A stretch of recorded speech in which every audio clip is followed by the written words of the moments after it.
নমস্কার বন্ধুরা, welcome to unicorn. তো বন্ধুরা, এই ভিডিওতে কিছু ক্রিকেট আপডেটস তোমাদেরকে জানাবো। ইন্টারেস্টিং ভিডিও হবে, লাস্ট অব্দি দেখতে থাকো। আমাদের চ্যানেলে প্রথমবার এলে চ্যানেলটিকে সাবস্ক্রাইব করে তার পাশের বেল আইকনটা অন করে দিও। তো রয়্যাল চ্যালেঞ্জার্স ব্যাঙ্গালোরের জন্য কিন্তু সমস্যা আরও বাড়তে পারে। প্রথমত আরসিবি ইয়াস দয়ালকে রিটেন করার পর থেকেই কথাবার্তা হচ্ছিল যে ইয়াস দয়ালের ওপর যে কেসগুলো চলছে সেগুলো থেকে যতদিন না পর্যন্ত ইয়াস দয়াল বেরিয়ে আসছে, সে ক্লিন, সেটা প্রমাণিত হচ্ছে। আরসিবির কি ওই টাইপের একটা প্লেয়ার যার বিরুদ্ধে এরকম বড় বড় অ্যালিগেশন এসেছে তাকে রিটেন করাটা ঠিক, সেই নিয়ে একটা কথাবার্তা চলছিলই। তবে আরসিবি তারপরেও ইয়াস দয়ালকে রিটেন করে রেখেছিল, যদিও মঙ্গেশ যাদবের মতো একটা প্লেয়ার নিয়েছে যে ইয়াস দয়ালের একটা ব্যাকআপ হতে পারে। বাট সেই জায়গাতে দাঁড়িয়ে কিন্তু আরসিবির জন্য বড় ধাক্কা, ইয়াস দয়ালের জন্যও বড় ধাক্কা। তার যে জামিনের আবেদন সেটা কিন্তু জয়পুর কোর্ট থেকে রিজেক্ট করে দেওয়া হয়েছে এবং বড় সমস্যার মধ্যে কিন্তু ফেঁসে যেতে পারে এবার ইয়াস দয়াল। আমার তো এবার মনে হচ্ছে না যে আইপিএল 2026-এ ইয়াস দয়ালকে আমরা খেলতে দেখতে পাবো। ইভেন যেই সমস্ত বিষয়ের মধ্যে দিয়ে চলছে, সে যদি খেলার ছাড়পত্রও পেয়ে যায় সেখান থেকে সে মেন্টালি বা ফিজিক্যালি এসে আরসিবির হয়ে ভালো পারফর্ম করতে পারবে বলে তো মনে হয় না। আরসিবির রিপ্লেসমেন্ট এখন থেকেই দেখে রাখা উচিত যে ইয়াস দয়ালের রিপ্লেসমেন্ট তারা কাকে নেবে। কিন্তু কিছু বিষয় এত হাস্যকর, কিছু সোকল্ড জার্নালিস্ট, ইউটিউবারই বলা যেতে পারে, তারা কলকাতা নাইট রাইডার্স মুস্তাফিজুর রহমানকে নিয়েছে বলে দেখলাম মানে বিশাল বয়কট ট্রেন্ড চালাচ্ছিল, কে আর কেন নিল সেই সব বলছে। আর ইয়াস দয়াল, যার বিরুদ্ধে এরকম বড় বড় অ্যালিগেশন আছে, তাকে নিয়ে বলছে বেচারা ইয়াস দয়ালের জামিনের আবেদনটা খারিজ হয়ে গেল। এই হচ্ছে ডবল স্ট্যান্ডার্ড। তো মুস্তাফিজুর রহমানের ব্যাপারে আমি তো আগের দিনে তোমাদের জানালাম যে বিসিসিআই অ্যালাউ করেছে কেন, সেটা সব থেকে বড় প্রশ্ন হওয়া উচিত ছিল। কিন্তু আরসিবি কীভাবে এই ইয়াস দয়ালের মতো একটা প্লেয়ারকে রিটেন করে রাখলো, সেই প্রশ্ন তো আরও গভীরভাবে আরসিবিকে করা উচিত ছিল। বাট সেটা এজেন্ডাতে শ্যুট করবে না বলে হয়তো অত লোকজন করেনি। বাকি মুস্তাফিজুরের ব্যাপারটা নিয়ে অনেকে জিজ্ঞেস করছো যে তাকে কেকেআর রাখবে কি রাখবে না। দেখো, এবার মনে হয় পুরো ব্যাপারটাই কেকেআরের ওপর। কলকাতা নাইট রাইডার্স, বিসিসিআই যদি তাদের মনে হয় যে অসুবিধে আছে কিছু, সেক্ষেত্রে যদি বিসিসিআই কমিউনিকেট করে সেটা অন্য কথা। নয়তো যদি বিসিসিআইয়ের তরফ থেকে কোনো কমিউনিকেশন না আসে, কলকাতা নাইট রাইডার্সও ভাববে কেন আমরা ভালো একটা প্লেয়ারকে ছাড়বো। কেকেআর এবার যে সিদ্ধান্ত নেবে, আমি কেকেআরের সাথে আছি। এবার অনেকেই জিজ্ঞেস করছে যে কলকাতা নাইট রাইডার্স বয়কট বলছে অনেকে, তাহলে কেকেআরের কী হবে? দেখো, ব্যাঙ্গালোরের চিন্টু, চেন্নাইয়ের পিন্টু কি বললো বা সোশ্যাল মিডিয়াতে বয়কট কেকেআর বললো বলে কেকেআর বয়কট হয়ে গেলে এরকম কোনো ব্যাপার না।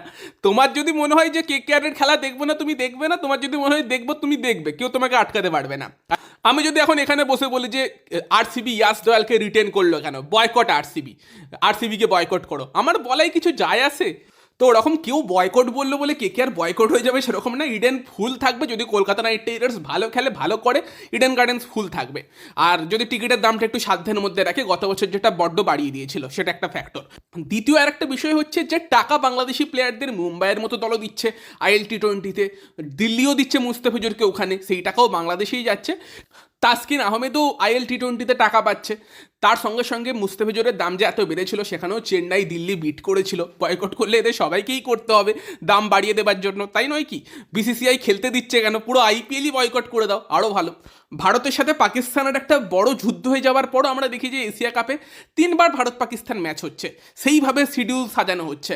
আইসিসি টি20 ওয়ার্ল্ড কাপে সেই ভারত পাকিস্তানকে একই গ্রুপে রাখা হচ্ছে। আইসিসির মাথায় কে বসে আছে? তো প্রশ্ন করলে অনেক প্রশ্ন করা যাবে, যেটা আমি আগের দিনও বললাম যে এবার কলকাতা নাইট রাইডার্সের ওপর যদি কেকেআর রিপ্লেস করতে চায় টি20 ওয়ার্ল্ড কাপে, কে ভালো করছে সেরকম কোনো প্লেয়ারকে দিয়ে রিপ্লেস করতে পারে।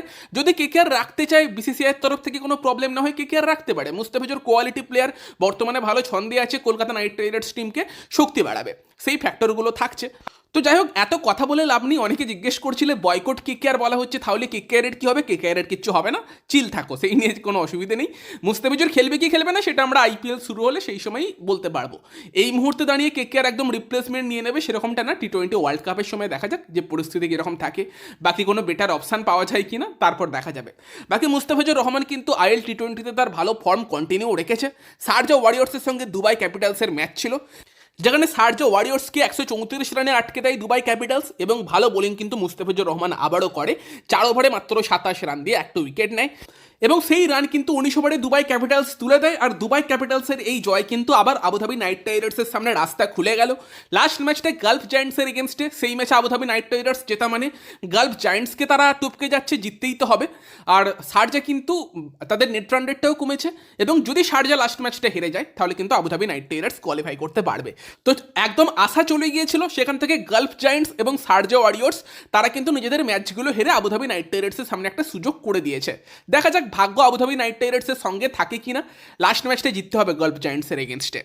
বাকি চলো ভিডিওর পরবর্তী অংশে একটু আমরা আলোচনা করে নিই আর একটা আইপিএল দল নিয়ে, সেই দলের কীরকম প্লেইং 11 হতে পারে, শক্তি দুর্বলতা কী। তো চলো আলোচনা করি লখনৌ সুপার জায়ান্ট নিয়ে। তো লখনৌ সুপার জায়ান্ট তাদের যে দল ছিল গত মরশুমে, সেই তুলনায় একটুখানি ডিফারেন্টভাবে তারা এই বছরের দলটা বানিয়েছে।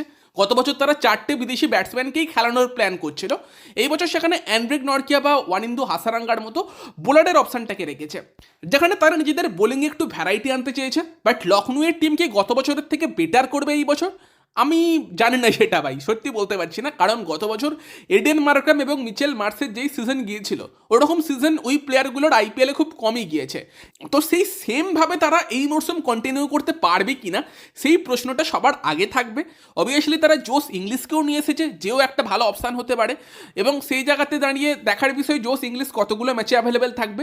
সম্ভবত 4-এর বেশিই থাকতে চলেছে, তবে তাও একদম প্রথম থেকে থাকবে না। এবং যদি মার্স এবং মার্ক্রাম গত বছরের ফর্ম ধরতে না পারে, সেটা কিন্তু লখনৌ সুপার জায়ান্ট টিমের জন্য একটা বড় সমস্যার জায়গা হতে পারে।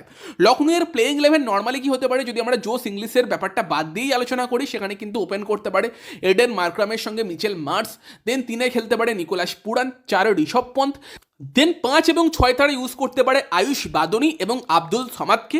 এই জায়গাতে যদি মুকুল চৌধুরীর মতো একটা প্লেয়ারকেও নিয়ে আসে খারাপ হবে না, ভালো ট্যালেন্ট, তো এটা তাদের মোটামুটি টপ 6 হতে পারে। দেন তারা 7 নম্বরে ওয়ানিন্দু হাসারাঙ্গাকে খেলাতে পারে, 8-এ খেলাতে পারে শাহবাজ আহমেদকে।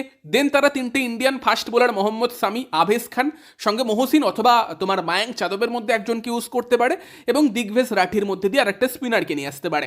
এটা একটা প্লেইং 12 তাদের জন্য হতে পারে।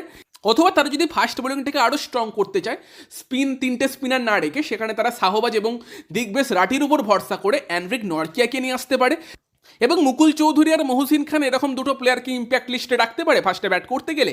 যদি ব্যাটিং স্ট্রাগল করে একটা এক্সট্রা ব্যাটসম্যান নিয়ে আসতে পারে, নয়তো আরও একটা এক্সট্রা ফাস্ট বোলার এনে ফাস্ট বোলিংটাকে আরও স্ট্রং করতে পারে। এই একটা প্লেইং 11ও কিন্তু লখনৌয়ের জন্য আছে। তবে এই লখনৌয়ের টিমে যেটা বললাম যে অনেক বড় ভূমিকা কিন্তু আবারও মিচেল মার্স, এডেন মার্ক্রাম এবং নিকোলাস পুরানার উপর থাকবে। তাদের যে একদম ফিনিশিং খুব ভালো সেটা তুমি বলতে পারবে না। আয়ুষ বাদনি এবং আব্দুল সামাদ ঠিকঠাক, এটাই বলতে পারো। এবং ঋষভ পন্থ, তাকেও আমরা তার সেরা ফর্মে অনেকদিন দেখিনি, তাকেও 2 থেকে 3টে ম্যাচ উইনিং ইনিংস অ্যাটলিস্ট খেলতে হবে লখনৌয়ের এই টিমটার সাফল্যের জন্য।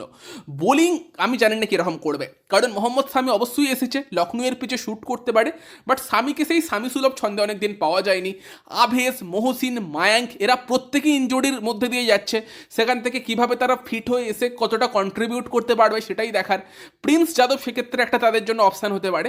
অপশান তো অনেকগুলো রেখেছে, বাট এত ইনজুরি ফাস্ট বোলারদের, সেটাও কিন্তু লখনৌয়ের জন্য একটা বড় সমস্যার জায়গা। ইভেন প্রথম সিজনে এসে দিগ্বেশ রাঠি যেভাবে চমকে দিয়েছিল, সেটা দ্বিতীয় সিজনে নাও হতে পারে। তো লখনৌয়ের সমস্যার জায়গা আমার তো মনে হয় ভালো রকমই আছে, এবং এই মিনি অকশনেও তারা যে খুব একটা সেটা শোধরাতে পেরেছে সেটা মনে হচ্ছে না আমার। বাকিটা দেখা যাক লখনৌ কীরকম করে। জোস ইংলিশের একটা বড় ভূমিকা থাকতে পারে পরের দিকে গিয়ে আমার মনে হয়। দেখা যাক লখনৌ কেমন করে, খুব একটা কনফিডেন্স পাচ্ছি না। বাট যদি মার্ক্রাম, মার্স, পুরান তারা আবার গত বছরের ফর্মে চলে আসে, তখন লখনৌয়ের জন্য ব্যাপারটা খুব ইজি হয়ে যাবে। দেখা যাক সেখানে লখনৌ কেমন করে। লখনৌ টিম নিয়ে তোমাদের কি এক্সপেকটেশন কমেন্টে জানিও। ভিডিওটা ভালো লাগলে ভিডিওটাকে লাইক করে দিও, শেয়ার করে দিও। আমাদের চ্যানেলে প্রথমবার এলে চ্যানেলটিকে সাবস্ক্রাইব করে তার পাশের বেল আইকনটাকে অন করে দিও। তো চলো গাইস, এই ভিডিওতে এই পর্যন্তই। Bye bye.